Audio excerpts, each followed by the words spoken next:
Et tout ce que vous souhaitez, bon je sais pas moi, vous souhaitez quelque chose de bien particulier mais d'assez fort dans votre vie, eh bien avec 1 million d'Aïmoku, vous allez y arriver. Des prières, encore des prières. Curieux endroit pour un aveu. Un aveu qui a sonné comme un drame dans la vie de Majid, c'était il y a 8 ans. Déjà séparé de sa femme adepte de la Soka Gakkai, cet infirmier va vivre un deuxième choc dans sa vie. La scène s'est jouée ici, sur les hauteurs de Toulon. Cette fois, ce sont des enfants qui sont concernés. En ayant fini la visite de cette chapelle, que mes enfants m'ont livré leur secret, qui était notamment de leur maman les obligeait à pratiquer les prières et récitations qu'on pratique au sein de la Soka Gakkai.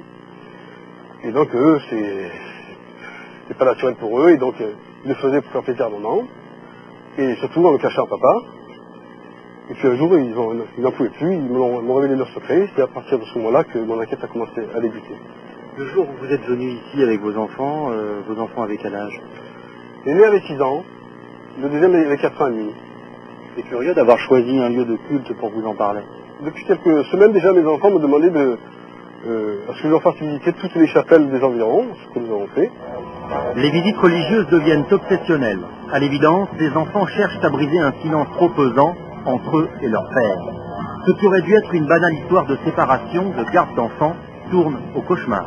Pour Majid, c'est le pouvoir insidieux de la secte qui va l'emporter sur lui et ses enfants. Ils m'ont dit que leur maman les obligeait pas obligés au sens du terme, mais obligés de façon sournoisement psychologique à faire des prières le matin, simplement en leur disant il faut faire telle prière le matin, c'est la prière du bonheur, ça donne du bonheur à toute la maison, à maman, aux enfants, à tous les gens qu'on aime, qui nous aiment. Et donc les enfants, évidemment, ne voulant que le bonheur de tout le monde, faisaient ces prières. Le problème, c'est que ces prières étaient aussi, c'était pas une prière pour rire, c'était une prière tous les matins, en partant à l'école, puis à midi, et puis en revenant de l'école, et puis le soir en se coucher, et puis etc. Et puis des coups du gong, et des enfants, et puis des gens qui arrivaient, des incantations, des prières communes, des heures fixes pour les prières. Et de fil en aiguille, une pression que les enfants ne supportent pas, parce que les enfants préfèrent les taper dans un ballon, jouer au foot ou au tennis, que d'avoir récité des prières de la sorte. Qu'est-ce que vous a enlevé à cette Gakkai? Mes enfants. C'est ça qui m'a enlevé mes enfants. Je n'ai plus mes enfants. Je les voyais que de façon épisodique et non pas comme deux personnes normales qui se séparent. Donc, non, c'était la guerre, en oui pour un non, on pousse à la faute, on crée des fautes, on pousse. Et notamment mon grand-fils que je n'ai plus vu moi depuis 4 mois parce que il est un tel climat de parano que maintenant il a acquis la psychologie d'une secte dans la mesure où dans une secte personne ne vient en de force, on y rentre tout seul. C'est une psychologie. L'enfant a acquis cette psychologie, personne ne lui a dit de ne plus voir son père, c'est lui qui ne veut plus voir son père. Et évidemment, il y a un travail insolite derrière. Majid n'a jamais voulu aller devant les tribunaux pour obtenir la garde de ses enfants. Mais récemment, 2 jugements ont été rendus pour des affaires similaires. Dans les 2 cas, la Soka Gakkai a été reconnue comme secte. Les adeptes ont perdu leur procès. Les juges aux affaires familiales estimant que le contact avec les récitations de mantras pouvait s'avérer dangereux, voire aliénant pour les enfants. Les juges ont décidé de limiter le contact avec l'objet de culte. Les caractères de dangerosité peuvent aller encore plus loin, selon d'anciens pratiquants. Monique, par exemple, a dû suivre un ordre complètement fou. On appelle ça une directive. Si je suis rentrée plus ou moins dans le mouvement, c'est que moi-même j'allais pas bien, puisqu'en général ce sont vraiment des gens fragilisés qui rentrent là-dedans, donc je déprimais quand même pas mal. Je me posais des questions au niveau de mon couple, ça allait pas bien dans mon couple, très certainement parce que je déprimais, mais bon là on n'en est pas vraiment conscient. Et on m'avait dit, mais tu vas aller prendre une directive auprès d'une aînée à Avignon. Donc je suis allée là-bas, et cette personne m'a dit effectivement, m'a conseillé, m'a dit si ça va pas bien dans ton couple, si tu crois que c'est une bonne idée de quitter ton mari, je pense que tu dois le faire. Ça te permettra d'avancer plus, d'avoir un épanouissement personnel plus riche.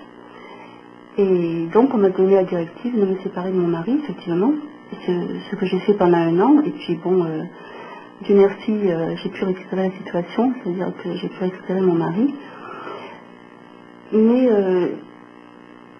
en fait, vous êtes dans un tel état de fragilité que quoi qu'on vous dise, à la limite, vous le faites. Puisque c'est une directive des aînés, et les aînés ont quand même une auréole de sagesse et de sagesse. J'ai été malade, gravement malade, j'ai eu une leucémie, il y a 4 ans environ, et sans la pratique, j'ai guéri.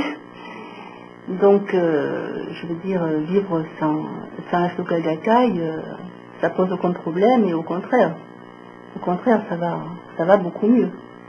Parce que je ne suis pas conditionnée. Si j'avais été pratiquante, je me serais dit, j'ai guéri, c'est parce que je pratiquais.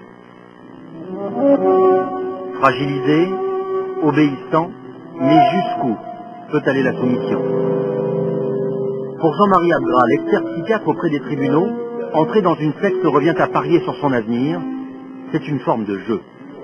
Si vous jouez des sommes incroyables à la loterie, vous jouez au piano ou ce que vous voulez, vous jouerez toujours 100 francs, 200 francs, 300 francs de plus, en vous disant, c'est la dernière fois, j'ai tellement joué qu'aujourd'hui je ne peux pas perdre. Et les personnes qui rentrent dans les sectes ont exactement le même système. C'est-à-dire, elles ont tellement investi, elles ont mis tellement d'énergie, tellement de sacrifices dans les rituels qu'ils ont pratiqués, dans les sacrifices au quotidien qu'il y a eu, qu'admettre qu'elles se sont trompées consisterait en fait à rejeter tout le capital qu'elles pensent avoir investi pendant des années et des années. Et c'est en plus, cet abandon serait équivalent pour la personne une sorte de reconnaissance de mort sociale qui consisterait à dire je suis un abruti, j'ai été piégé pendant des années et vraiment j'avais rien à espérer. Un jeu qui rapporte. Trèves, en Provence. C'est le temple européen, situé au cœur d'un parc de 40